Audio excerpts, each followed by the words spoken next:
to the unofficial Disney Tonight Show podcast. If there's one thing this world definitely does not have enough of, it's podcasts. So into the breach steps comedian David Studebaker and his zany band of sidekicks to bring you a multimedia experience unlike anything the world has ever seen.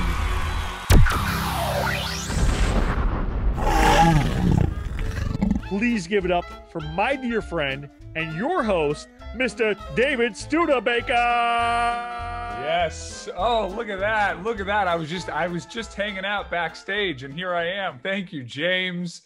Thank you, Walt and Mickey, as always, big supporters of the show. Very excited for Casey Adler. He's one of the most talented actors in Hollywood. He's been on Freeform. Excited for James still hitting hard that liquid death water, but he got it in the mug this time. The Disney Tonight Show mug.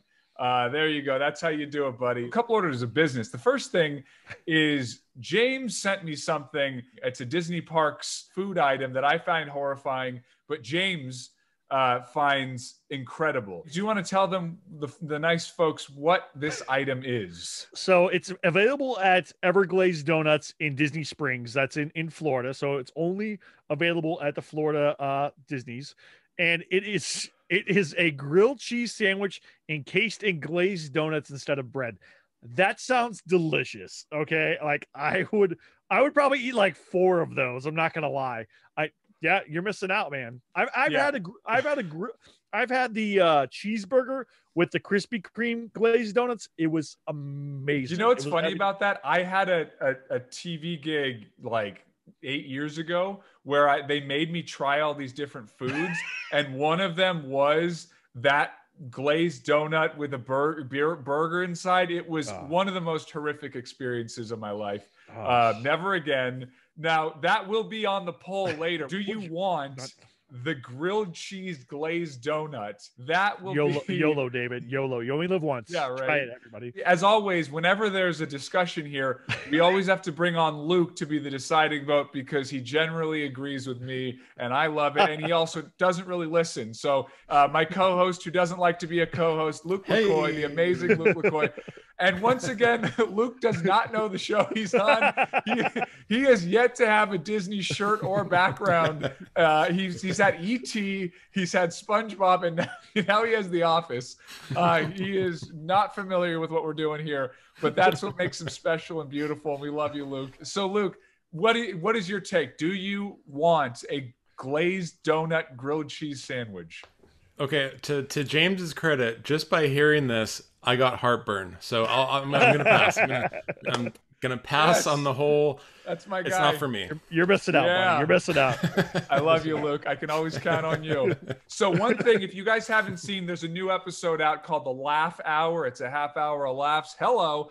And in that, there's a lot of great stories, including Mando, her grandmother, is the bravest woman alive. Mando tells a story where her grandmother, who lives in a mobile home in Florida, there was a giant hurricane coming and she didn't want to leave. At some point, we got to have Grandma on the show. On she would love it. We need to bring Grandma. We need to interview Grandma. And spoiler alert, all of the other mobile homes around her were destroyed except for hers. It was a Walt Disney miracle. It really was. But at some point, we got to bring your grandma on. Does she watch the show? Is she a fan of the show? She does. She doesn't know how to navigate the whole Zoom thing. So every week I go over and visit her, and I always show her our latest YouTube video, and she absolutely adores it. I love you, Grams. Mando lives in Florida, so I'm going to give Mando a mission this week. Your job is to hunt down that glazed cheeseburger or that glazed grilled cheese sandwich thing and murder it. And by murder, I mean eat it. And then report back to how it is.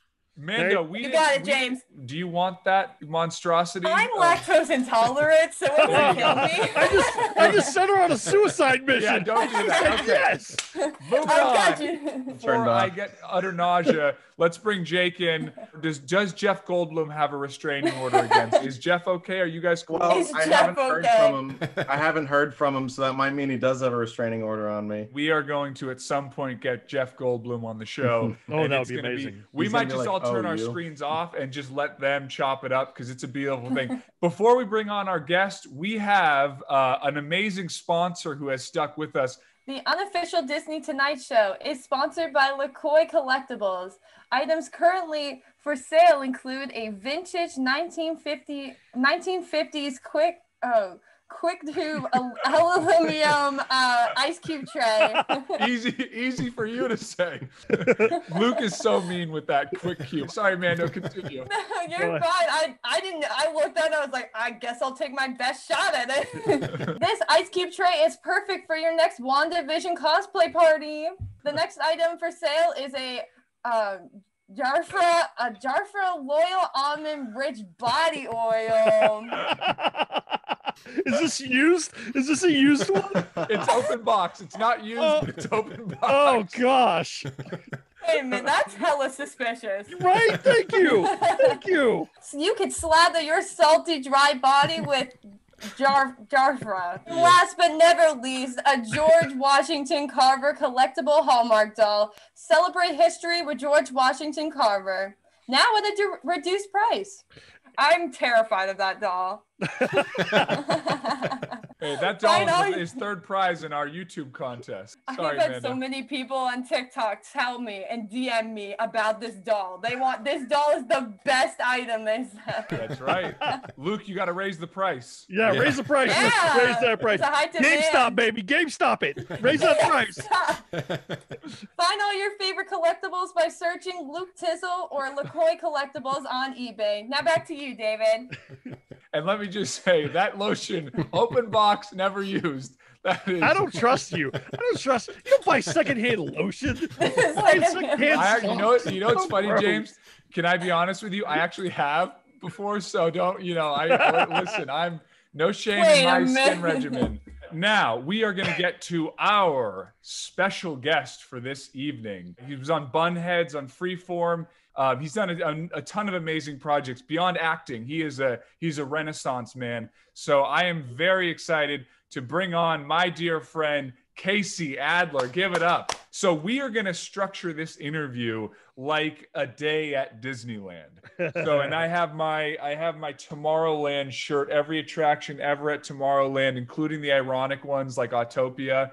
I love Autopia is so funny because it started in Tomorrowland as a futuristic thing, and now it's like such a throwback of just gas guzzling, slow cars. So we're gonna start off in Frontierland. We're gonna talk about Casey's past. So you were on Bunheads, and I gotta say, I want to even start just slightly before Bunheads.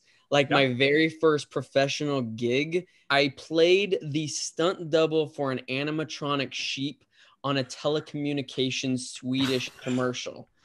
So this Swedish animatronic sheep could not move. It could only do like this. And so they hired me to be its body double to move 2 steps. And that was my very first professional gig. It was humiliating in every dimension after like going to a 4-year theater school and like wanting to learn acting and be Hamlet.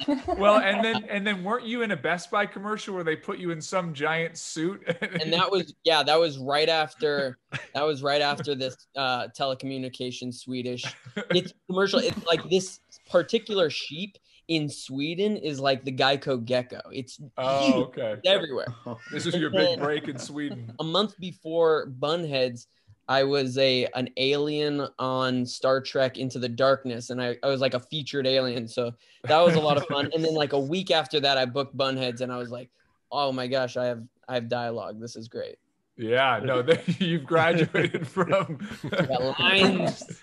stunt doubles and aliens and sheep and Best Buy. Were you in a backpack on Best Buy? Was it like a giant backpack? I'm a shorter individual, so they backpacked me onto a taller guy's back. Hey, I don't want to offend any of the Bunhead fans. It seemed like it was a nice show. The dear cult. I know the Bunhead faithful are strong. Maybe because I didn't know what was going on in the story story. The other stuff didn't land as well. But all I know is that when you were on, that show was fire. I'm not gonna say you're wrong in any of that. But it was a pleasure to be a part of the show.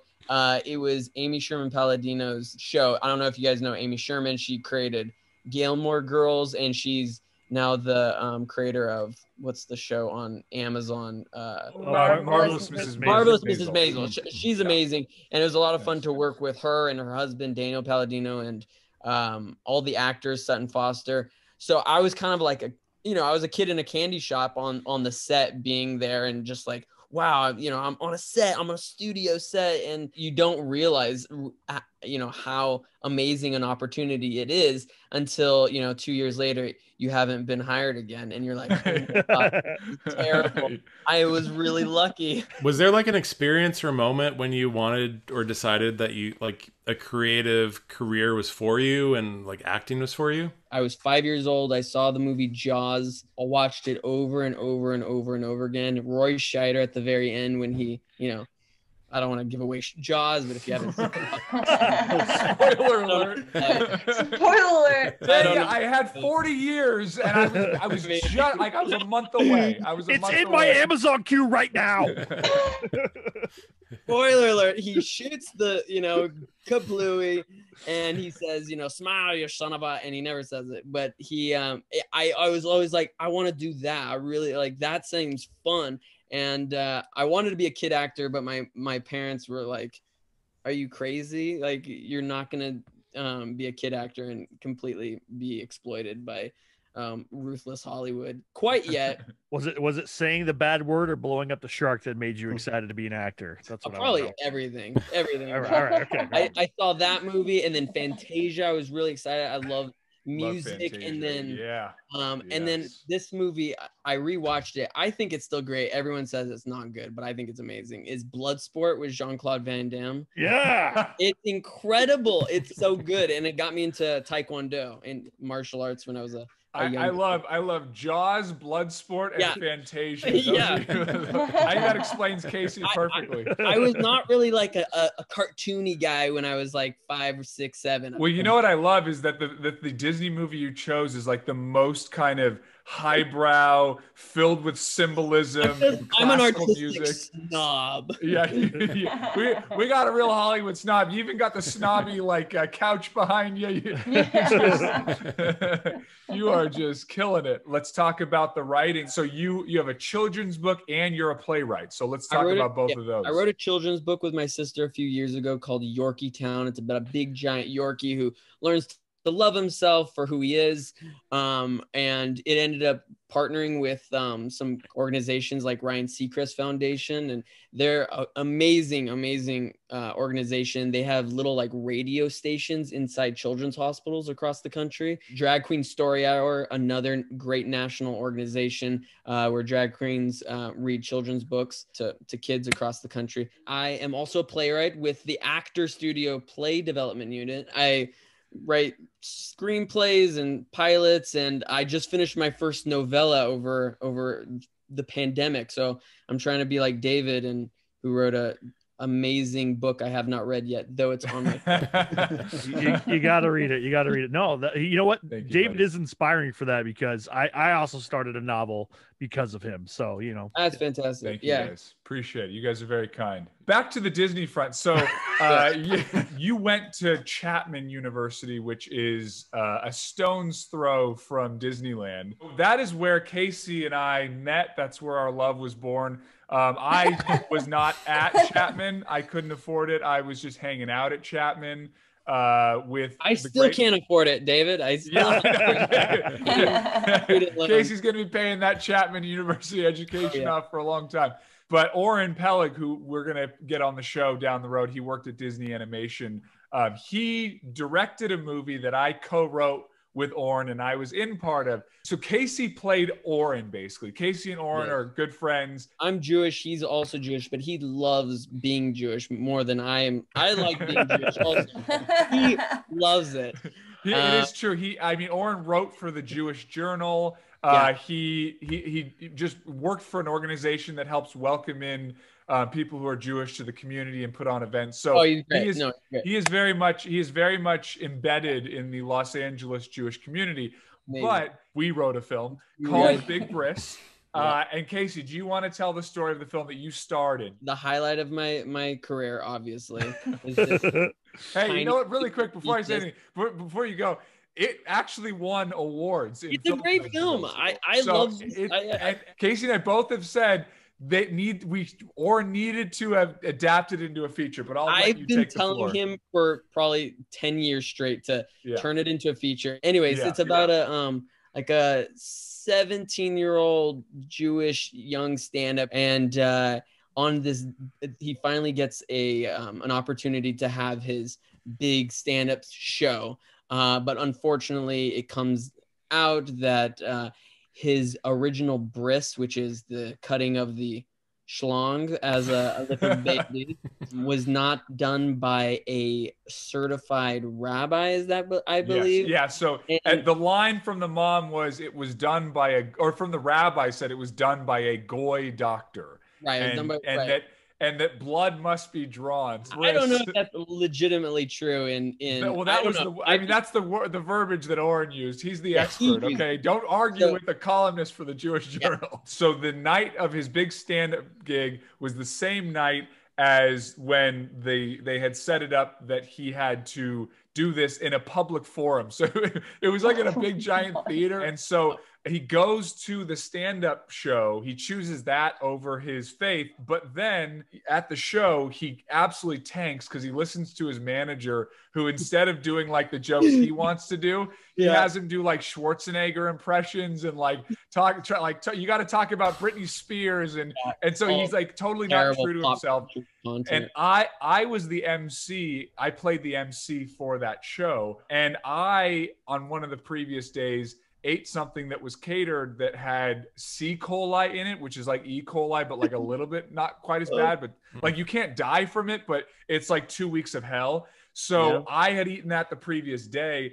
And so the day of my shoot day, I had like 100 and zillion degree fever. There was literally, they had like 5 jackets on me. Yep, I was running to the bathroom between takes, but I gutted it out, and then literally they drove me to the airport like immediately after, and I flew home. Let me tell you, a Southwest flight when you have C. coli, not a fun experience. I don't recommend it. That's just called the normal Southwest flight for everybody else. Yeah. So you go to that gig, you tank, and then you realize I was wrong. I should have been true to my family and to my faith, and I'm going to go back and do it. And then what happens is, as the rabbi is preparing all the knives, you start telling jokes to the hundreds of people that your parents invited to watch you have this happen, and you kill, and you do jokes that are true to yourself and to what you like, and it's a happy ending, and everyone loves it, and we won awards. Everything he just said is true, and you guys can't watch this anywhere because it's a Actually, you know Actually, what? it's on Vimeo. I found it. It's on Vimeo. Oh, is Oh, it? it's still- Okay. Yeah. Yeah. Oh, Yeah. nice. Are there any other projects that you really loved in your past that you did? Any acting projects that were really fun? I was up for one of like the leads of Grandfathered. And then I didn't get it. It was his opposite, John Stamos. But then I ended up booking this really fun NBA pilot that took place on the Golden State Warriors I remember team that. Yeah. a year before they like exploded as like the one of the greatest teams in history, and it didn't get picked up. And with Grandfathered, you didn't get the lead, but weren't you on the show? Yeah, I played it- a furry, so a chicken guy. I wore like a chicken costume. Back to the furries. Back to the furries. You had Back that to the training. furries. I have a beef with that show because didn't they move it? I felt like there was like, you announced it that you were going to be on an episode, and then they like moved your episode to the following week or something. All I know is I recorded what I thought was the right one. And then I watched like the whole show, and I'm like, I only watched this for Casey. I mean, I love John Stamos, great guy, but I was here for Casey and I didn't see him. He was a very nice guy. I was at like the network audition for like the lead series regular part, which I ended up not getting. And I was like so nervous, but I was excited at the same time. He was like, you know, I started, I was like in the bathroom and I was like, hey, John, what's up, man? And he like massaged my shoulders like, you don't get it, don't worry, you know? It was, like, it was very ominous if you really think Some bathroom therapy session. That's the nicest way of saying you have no shot. I already know they want to go with this other guy, but I'm going to give you a John Stamos story for fun. We're going to shift over to Adventureland. What's the best vacation you've ever taken? 2 years ago, I went to Nashville. It was really cool. I was there to record a few demos. I got to go see like some cool bands. I did like a 90s country music night. I got a free ticket to like this super cool event where like Brooks and Dunn were playing, and what are all the other big ones? Alan, whatever. Alan, whatever. They all have mustaches. Jake, Jake, you're a big country fan. What are some of the others? Hit us with it, Jake. I'm the least biggest country music fan in the world. Did you have that? Did you have that stash at the same time that you went to Tennessee? I didn't. I really should have. I would have fit in much better. Did you go to Gillies? Did you go to world famous Gillies? Honestly, I don't remember what happened, but he was falling down drunk the whole time. There you go. All right. Okay. He was on a bender. Enough said. And I asked this to our last guest, and I'm going to ask you it. Who is the most famous celebrity you have ever met? Robert De Niro. Oh my gosh, really? Another very sad story. I went to New York I auditioned for this role in The Intern by Nancy Meyers, and then I went to New York and had a call back with Robert De Niro, and so I got to act with him, in an audition room for about 20 minutes, and he was as nice as can be. But Nancy Meyers asked me to do a Robert De Niro impression in front of him. Oh my God, no! That's like one of the reasons I didn't get it. What impression did you do? I was just like, you, and then that was it. I was like, how many times has this guy gotten this impression? You couldn't have done Taxi Driver. You couldn't have done that. You're talking to me. You're talking to me. Pathetic. Casey, I gotta say, you getting your legs taken out from you. I mean, first of all, John Stamos knows going in that you're not going to get it, so he gives you a massage. And then I can't think of all the actors in the world. I can't think of one I would less want to have to do an impression of in an audition that's like a huge break for me than Robert De Niro. Because, number one, everyone does the De Niro thing. So you're not breaking new ground. No, I'm not breaking any ground. He's so serious. He wasn't. Inside in the audition room, he was a very nice, like he's nice. Everyone's grandfather. But he's like, in terms of like actors, like he's like an actor's actor in terms of his process and what he does. So the fact that like to showcase your acting chops, it's not like, give us some really deep method, work here. Do a terrible De Niro of this guy who's going to hate you. It was so bad. And I mean, that wasn't the whole audition, but it indelibly like stayed with me. Yeah, I mean, I would be rattled. Scarred you. I shouldn't have done it. I know. Find you in the parking lot. You think that was funny? You think that was funny? Huh, man? You know what's funny though, Casey? You know what's funny about James? If James had an audition with Robert De Niro, they wouldn't have had to ask him. The moment James comes in, he'd be doing, you talking to me? You talking to me? He's talking to me. De Niro would fire him just because he would know the whole set would just be James. Okay, cut. And then James walks over. What do you think about this one, Robert? How do you, what do you, come on. Level with me, all right? Yeah. If you're familiar with the Meet the Team episode, James was basically being Gaston's lawyer, defending Gaston from Beauty and the Beast, saying he's misunderstood and not a villain. And what's really crazy is the Disney executives heard about it, and now they're developing a new movie starring James that's coming out this year. A funny thing happened to Gaston on his way to the tavern. You're a villain. Belle and Beast were in love and you stabbed him in the back. They weren't in love. She just had Stockholm Syndrome.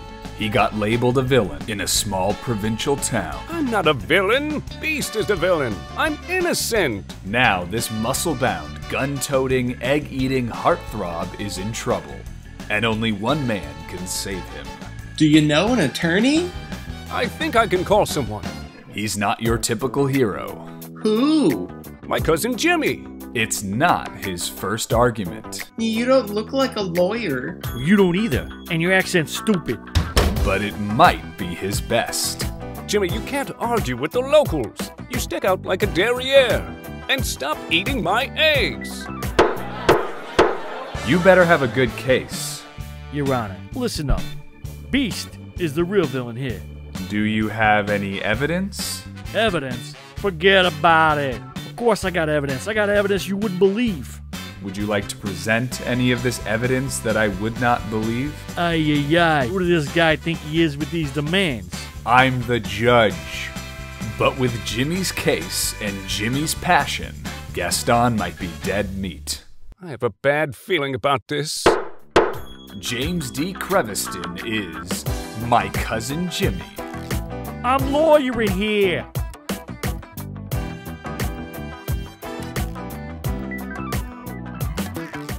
I think it's going to be a hit. Beautiful. So now we're going to jump into Tomorrowland. Just before the shutdown, you had a very exciting role in Wanda Sykes' upcoming show on Netflix. Yeah. So where's that at right now? Well, that's a multicam sitcom. So typically you shoot those in front of a live studio audience. It was an incredible experience. I hadn't been on Sunset Gower Studios since Bunheads, actually. Oh, wow. So it's really a pleasure to do that. But I went in originally for a different role, a very small role.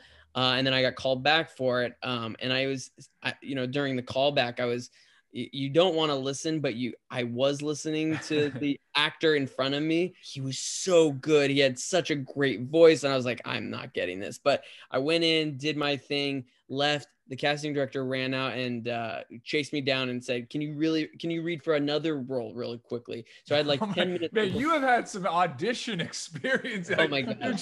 Oh my God, that's horrifying. It was super horrifying. So I went in for this like 20-year-old role.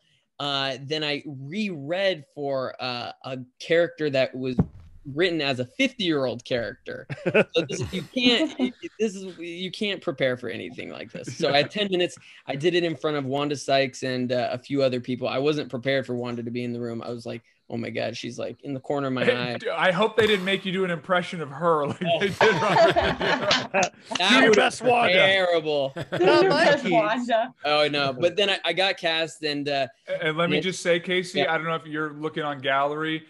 Jake is not impressed by anything, so his face has stayed stone cold silent. You could be like, you know what? I actually invented the most recent COVID vaccine, and Jake would be like, yeah, not really not impressed. Never be impressed by anything. I think that's a strong way. Then you know what? Jake is he's killing it on And that. Jake's front. already won. He's gonna kill it in Hollywood. You know, it's a great poem, "If" by Rudyard Kipling.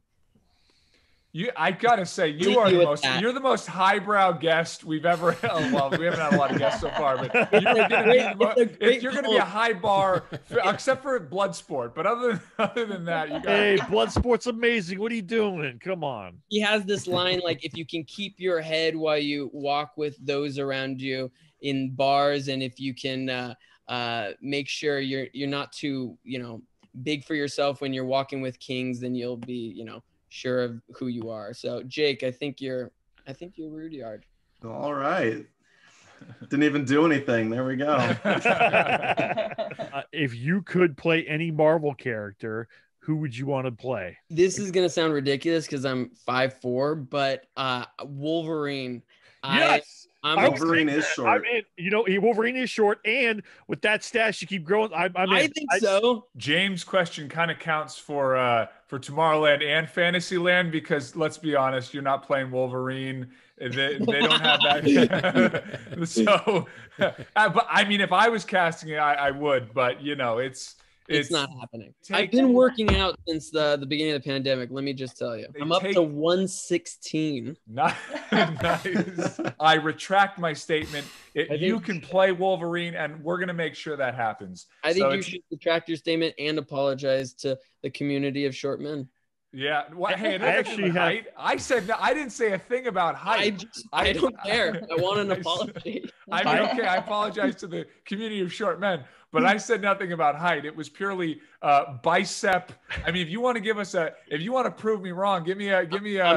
I'm not gonna do it. You don't need it. You don't deserve it. You should apologize to Kevin Hart's people as well. That's Kevin Hart, Muggsy Bogues, Joe Pesci, Casey. Joe Pesci! I could have made an Ant-Man joke, and I didn't. So I want an apology for my restraint. Wow. You could have, but you did. Wow. You know, funny enough, I auditioned to play Joe Pesci in the movie Jersey Boys. I was close to playing one of the great short men. You are one of the great. You are. One day someone will audition to play Casey Adams. That's right. That is right.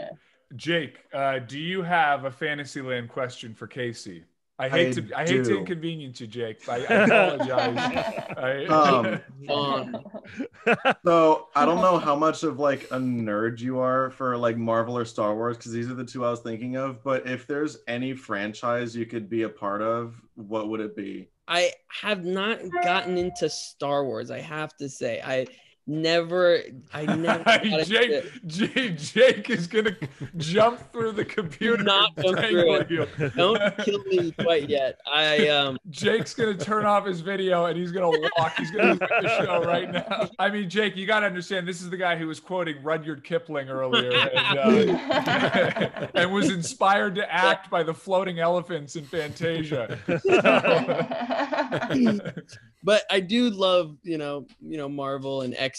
So if I could be in the X-Men series, that would be pretty cool. Like Inside the Actor Studio, where they do the Pivo questions, we do the Disney Pivo questions. Now, you were right near Disneyland. You grew up in Southern California. So I'm assuming you've been to Disneyland. Now, our previous guest, his favorite ride at Disneyland, he said, and he was being honest, was the bench in front of the castle at Disneyland, which is the weirdest answer and I love him. He's a dear friend, but weirdest answer I've ever heard in my life. You're going to hate this answer too. You're going to hate it. Okay, what is your favorite ride? Say the tram back to the parking lot. I've quoted Rudyard Kipling, and I'm going to tell you, I'm not a big roller coaster guy. I know it sounds like I sound like the biggest loser, but it's something about the height. I don't mind the speed, but the height kills me. And really, again, with the height jokes, if you're going to make me apologize, why are you serving them up to me? It's not you, David. It's me.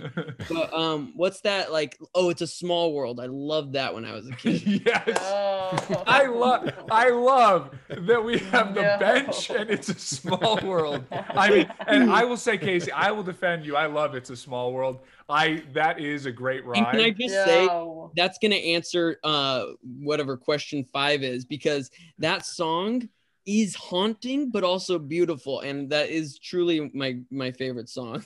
That is incredible. That is so outside the box that not only do you love the ride, you also love the song, which most people, it drives them nuts. Okay, and then the final one, in general, in life and career, what gives you purpose? I'm addicted to the art of storytelling in all its forms and mediums, from music to poetry to novels to interpreting storytelling like acting. I think that's the most important, to be almost obsessed with whatever passion you have. The poll results are in.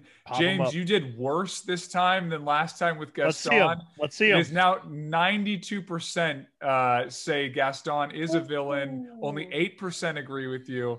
Now you're all monsters. Now it was 50-50 on the grilled cheese glazed donut. Nice. 50% said they would eat it. 50% said no. No one said they wouldn't eat it for health or personal reasons. Everyone just 50% just said it does not sound good. So for me, it's both. All right, so we're gonna jump right in on the audience Q&A. Mando, Do you want to read the first one? I'm nervous. I'm not gonna lie. My heart's pumping. We had a mishap last time, a gender mishap, but that's fine. Jump on in. Okay, God help me here. This is from an anonymous attendee. They said, "I may have missed it, but what was your favorite role you played?" Yeah, no, I mentioned definitely the big breast, but just going to theater for a second. One of my favorite roles I've played was the role of Murph in The Indian Wants a Bronx, which is a one-act play about two Americans being extremely xenophobic, and it clashes at the very end. It's about American racism and xenophobia. It's by Israel Horovitz. It was played by Al Pacino in the 70s. So it was I learned a lot from that character, and that I could do dramatic. Did they make you do a Pacino impression in the audition? Is that? Yeah, no, I was basically they just put an iPad on my face and played. Yeah. You're out of order. This whole courtroom's out of order. That's not Pacino. Yeah, it is. And Justice for All. Get out of here with that. It is. Yeah, that's one of his greatest roles. Wow. It is. It's an incredible film. That movie is so good. That's I'd say that is the most underrated Pacino movie, or at least one of the most underrated. Like that. If you want to see a really bad Pacino movie by that same playwright, Israel Horovitz, watch Author. It's always great to see like great actors do bad material. So is it because the script is bad, or is it because the acting's bad for the one that you everything? It's all terrible. And I'll just jump in quickly. I saw in the chat a dear friend of mine, Laura Ortega, said to Casey, "What movie director / actor would you like to work with?" Anyone who takes the craft seriously, like Quentin Tarantino, Spielberg. I mean, Denzel Washington, he's producing and directing. And let me just say, Casey, Jake was not impressed by any of those names. None of them. He's like, Denzel, not that great. He's not impressed. Good. Luke, and if you're worried about Luke, he's very tired. Okay, he's watching something on Netflix right now. Yeah, he's watching The Office. He's rewatching The Office on Peacock or something. He's watching a Denzel movie right now. He's actually enjoying a Denzel film. He's not even here. He's not paying attention. All right, our final audience question. What is the hardest thing you've had to overcome so far? It's just the industry. So just getting an in-person audition is hard. Getting to a callback is hard. Getting all the way to the very end and doing your very best and knowing you did excellently and still not getting the role, that's the hardest thing to swallow and then still keep going. It's that feeling of knowing you couldn't do better. Like if you failed and you were like, oh, that was terrible, that's one thing. But to do great and know you can't do anything else and still not get the role, it's hard. I have so much respect for actors. I mean, you do other things, but your bread and butter is acting. And I have, because like for me, I act, but my bread and butter is stand-up. And with stand-up, it's a different thing where like, I basically know, I've put in enough years. I know every year the corporate gigs are going to come around for holiday parties. For the clubs that I work will book me. There's a regularity of that. But as an actor, even the greatest actors, they're contingent on someone else. I mean, unless they're producing it themselves, but most of the time then you're wearing another hat. Exactly. So then it's not just acting. And exactly. You're an actor. If you start purely an actor, that's why a lot of actors end up by the end of their career wearing tons of hats. If you just look at DiCaprio or even Brad Pitt, like these are huge stars. They don't need to produce anything, but still they're not getting things that they want to get made and be a part of. So that's why they end up producing, or in terms of like Denzel, acting, writing, directing, producing, doing every single element of it. And then that can then diminish your acting, because when you're directing and acting, that spreads you thin. And so it's one of the few jobs where, like, most jobs you interview, but then you have the job and then you do it.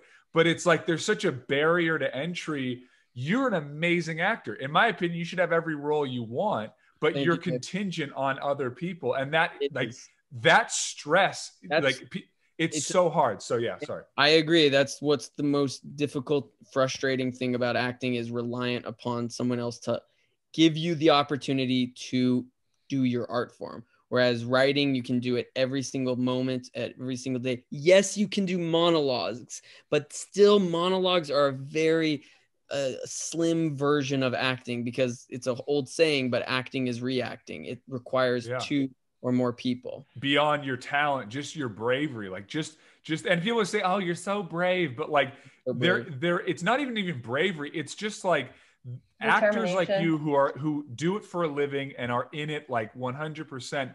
You have a level of strength in your midsection where you have to take punches over and over and over again.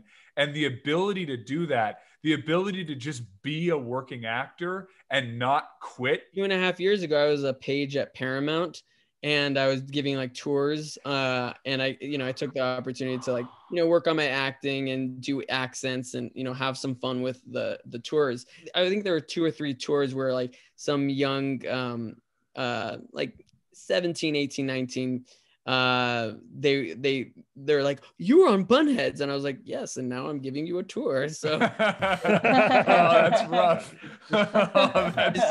It's an ego punch. Jake, as hard as it's going to be, at least act like you're impressed by him right now, because really, like, Casey, you're an impressive guy. It's been absolutely incredible to have you on the show. Thank you so much for taking the everyone. Thank you so much. Thank you so much. Thank you. I really appreciated being on this podcast with you guys. It was a lot of fun, and thank you for listening to my ramblings. Well, we loved it. Even the Rudyard Kipling poetry, we loved all of it.